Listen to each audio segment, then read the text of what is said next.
on va parler donc de la méthode ADN. C'est les 3 piliers incontournables pour gérer ses peurs et pour les faire disparaître. Donc je vais vous expliquer ça. Le premier pilier, c'est l'acceptation de la peur. A pour acceptation. Pourquoi il faut accepter les peurs? Parce que les peurs, il faut les accepter parce qu'elles sont plus fortes que vous. En fait, le cerveau reptilien capte des millions d'informations par seconde et en fait, il ne les transmet pas au cerveau. Le cerveau reptilien, il sert de filtre en fait. Mais c'est lui qui va déclencher les peurs parce que c'est lui qui est le garant de votre sécurité, le cerveau reptilien. Et donc, quand il déclenche la peur, il envoie le message au cerveau limbique qui lui est chargé des émotions et le cerveau limbique va vous générer une émotion de peur. Donc, c'est pas pour rien en fait. Il ne faut pas le nier, ça ne sert à rien de nier ça. Il faut le reconnaître, il faut l'accepter. C'est vraiment la notion d'acceptation. C'est plus fort que vous, il faut l'accepter. Il ne faut pas se battre contre, il ne faut pas lui dire tu dis n'importe quoi, il ne faut pas le rejeter, il faut l'accepter comme un phare qui nous éclaire ou comme un panneau, comme un feu clignotant qui va nous prévenir d'un danger en fait. Je vais prendre une métaphore pour ça. C'est la peur, c'est un peu comme un train. Vous êtes en voiture, vous arrivez à un passage à niveau, j'ai déjà pris cette métaphore dans d'autres vidéos, et il y a un train qui arrive. Et imaginez que le train, c'est la peur. Qu'est-ce que va faire le train quand il va arriver? Il va fermer les barrières de passage à niveau. Et vous ne pourrez pas passer.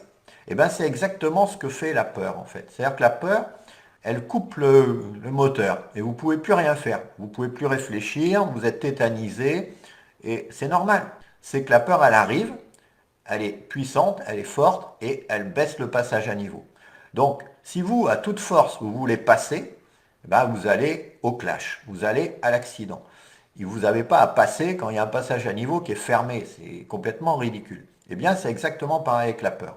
La peur, il faut l'accepter et s'arrêter au passage à niveau pour laisser passer le train. Parce que c'est une émotion. Une émotion, ça ne dure pas longtemps, ça passe. Donc, il y a des moyens de la faire partir d'ailleurs. Et donc, ça, c'est le premier point, l'acceptation. Le deuxième point, après, derrière, c'est la dissociation. ADN. Donc le D de dissociation. Ça, j'y accorde une importance capitale, extrême. La dissociation, je l'ai surtout comprise avec l'hypnose. Parce qu'en hypnose, on fait de la dissociation. Donc, c'est quoi la dissociation? La dissociation, c'est le fait de penser que vous n'êtes pas votre corps et vous n'êtes pas votre cerveau. Donc, vous êtes une conscience. Mais votre corps, c'est quelqu'un d'autre, votre cerveau, c'est quelqu'un d'autre. Et vous allez voir pourquoi je vous dis ça et pourquoi c'est puissant et à quoi ça sert. Donc, vous n'êtes pas votre cerveau reptilien, celui qui déclenche la peur, parce que lui, il l'a vu, le danger. Donc, il a vu le danger, il a prévenu le cerveau limbique, et le cerveau limbique déclenche les émotions de peur. Donc, on a vu le mécanisme. Mais vous n'êtes pas votre cerveau reptilien, vous n'êtes pas votre cerveau limbique et vous n'êtes même pas votre néocortex en fait. Le néocortex, c'est le cerveau logique et réfléchi, voilà. Et il y a plus de choses que ça, mais je simplifie. Vous n'êtes pas ça. Donc vous êtes extérieur. Alors vous allez me dire, c'est quoi l'intérêt de se dissocier? À quoi ça sert quoi? Eh bien, c'est ce qu'on va voir dans le troisième pilier. Parce que le troisième pilier, c'est la négociation. ADN, donc acceptation, dissociation, négociation. Je n'ai pas fait exprès, ça tombe comme ça veut dire ADN, et c'est très bien comme ça. Eh bien, la négociation, ça veut dire quoi? Ça veut dire qu'à partir du moment où vous êtes dissocié, eh bien, vous pouvez négocier. Si c'est vous, vous ne pouvez pas négocier. Vous pouvez négocier à partir du moment où ça n'est pas vous. Donc, vous allez négocier avec votre cerveau reptilien, avec votre cerveau limbique et même avec votre néocortex, peu importe, qui vous voulez. Ça n'a pas tellement. On ne sait pas en fait. Par exemple, le subconscient, on ne sait pas où il est. On ne sait pas s'il est dans le Moi, je pense qu'il est un bout dans le néocortex, un bout dans le limbique et un bout dans le reptilien, mais il navigue dans tous ces éléments-là. On ne peut pas séparer le subconscient on ne peut pas le classer dans une catégorie particulière. Bon, je ne rentre pas dans les détails. Donc en fait, l'idée, c'est de négocier avec votre cerveau. Votre cerveau vous a envoyé un message comme quoi il y avait un danger. Il faut lui dire, ok, j'ai bien reçu le message. Première étape. Deuxième étape, il faut lui poser une question. Il faut lui dire, comment je pourrais faire pour que ça ne soit plus un danger qui te stresse, que tu reconnaisses que c'est plus un danger. Qu'est-ce que je devrais faire? Donc là, on instaure un dialogue, une négociation avec le cerveau. Et le cerveau va vous répondre, si vous êtes suffisamment, si vous faites ça suffisamment tôt, le cerveau va vous dire quels sont ses besoins pour être en sécurité. Votre intuition va vous le dire. Et à ce moment-là, si vous vous engagez à appliquer ce que votre intuition vous dit, ce que votre cerveau vous dit, eh bien à ce moment-là, il va se calmer. Il va dire, ok, si tu respectes bien la sécurité, eh bien j'accepte de me calmer et j'accepte de te laisser faire. Et à ce moment-là, il va déverrouiller votre corps qu'il avait envie de verrouiller ou qu'il avait déjà verrouillé, et il va vous laisser faire. Donc, c'est comme ça que ça fonctionne. Et ça marche très bien en fait. C'est-à-dire qu'au lieu de lutter contre votre peur, vous l'acceptez, vous la reconnaissez, vous remerciez votre cerveau de vous avoir prévenu, et ensuite vous négociez avec lui en disant ben, qu'est-ce que je pourrais faire pour ne pas avoir peur. Donc ça peut être la progressivité, être plus progressif, ça peut être mettre un gilet de sécurité, pourquoi pas, en équitation, ça peut être utiliser son intuition, parce que le cerveau aime beaucoup qu'on utilise notre intuition. La peur nous coupe de cette intuition. Donc, il faut vraiment voilà, essayer de faire revenir cette intuition. Et à ce moment-là, la peur va disparaître parce que votre cerveau reptilien, il va être en confiance. Il va être en confiance parce qu'il va se dire, elle s'occupe de son intuition, donc je suis tranquille. Je n'ai pas besoin de me réveiller et de m'affoler. Parce que le cerveau reptilien, ou votre cerveau tout court en fait, le limbique, il a la possibilité de couper le moteur. Quand il voit que c'est dangereux, il coupe le moteur. Vous ne pouvez plus rien faire. Vous êtes tétanisé en fait. Et vous ne pouvez plus réfléchir. Donc vous allez faire des bêtises par manque de réflexion. On le voit beaucoup en équitation. J'ai une personne que je coach, je lui dis mais pourquoi t'es pas descendu? Ben, j'y ai pas pensé. Ben, le cheval l'a fait tomber. Et si elle avait pensé à descendre de cheval, elle ne serait pas tombée. Mais elle ne pensait plus, puisqu'elle était tétanisée. Quand on est tétanisé, on ne pense plus. On ne tient plus à cheval non plus, parce qu'on est tellement raide comme un piquet qu'on ne peut même plus tenir à cheval. Donc là, on est allé trop loin. Et on n'a pas tenu compte du message du cerveau qui disait il y a danger, j'ai détecté un danger, tiens-en compte, on ne l'a pas fait. Et puis, on n'a pas négocié avec lui en lui disant, attends, ok, il y a un danger, qu'est-ce que je peux faire pour le réduire, pour l'enlever? Et donc, ça n'a pas été fait. Et donc, le cerveau se dit, tu vas trop loin, tu prends trop de risques, tu n'écoutes pas ton intuition, donc je coupe le moteur. C'est le passage à niveau qui se ferme, tu ne peux plus rien faire. Donc, à ce moment-là, il faut rétro-pédaler et il faut négocier avec son cerveau. Ça peut être fait à n'importe quel moment, même une fois qu'on est complètement stressé, qu'on ne peut plus réfléchir, on ne peut plus respirer, enfin bref, tout ce qui peut arriver. Et à ce moment-là, on peut encore agir en négociant avec son cerveau, en disant, bon ok, d'accord, tu as gagné, c'est bien, maintenant qu'est-ce qu'on peut faire? Moi, j'ai envie de sortir en extérieur avec mon cheval, toi tu me bloques, tu m'empêches de le faire. Eh bien, dans quelle mesure je pourrais sortir en sécurité? Qu'est-ce qui pour toi serait de la sécurité? Et à ce moment-là, vous allez trouver des solutions et vous allez pouvoir faire en sorte que votre cerveau ne se mette pas en alerte, en fait. Parce que s'il se met en alerte, eh bien c'est foutu pour vous. Vous allez perdre du temps, vous allez être accidenté, vous allez vivre une mauvaise expérience, vous allez abandonner. Votre cheval va pas vous faire confiance parce qu'il va vous sentir stressé et pas calme.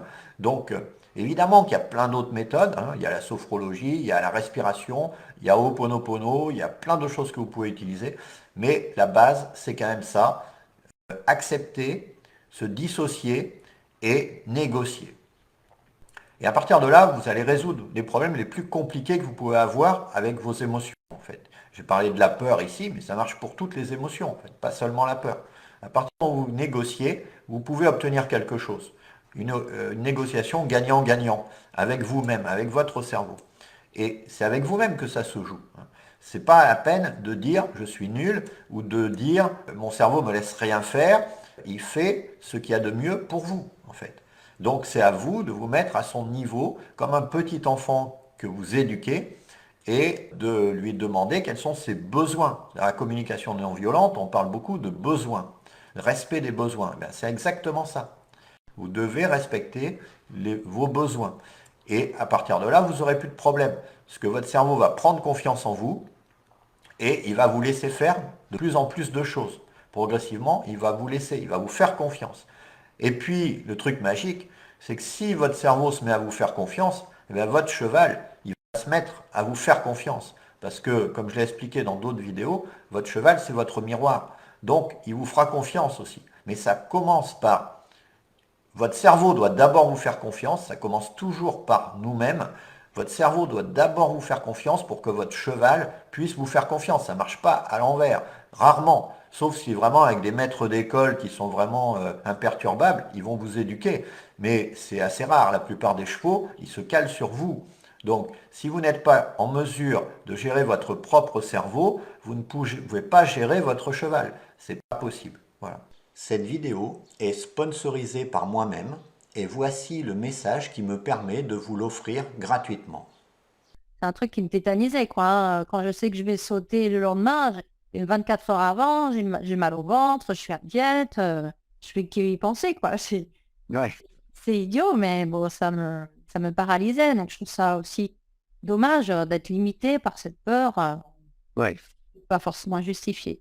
Donc là, ouais, tu m'as appris des techniques et j'ai réussi à sauter avec plus de confiance et sans peur.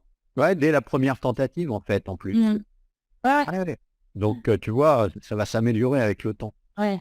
Bah, j'avais peur de tomber parce que, voilà, enfin, bref, plein d'idées fausses. Voilà, donc ça m'a plu parce que c'était facile et tu m'as jamais mis la pression.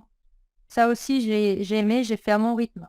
En reprise, en club, on a un objectif dans la séance, il faut avoir fait tel mouvement ou tel saut. On a toujours un petit peu de pression, même si c'est bienveillant, il y a toujours quand même un petit peu de pression. Le regard des autres, si les autres y arrivent, il faut que j'y arrive aussi.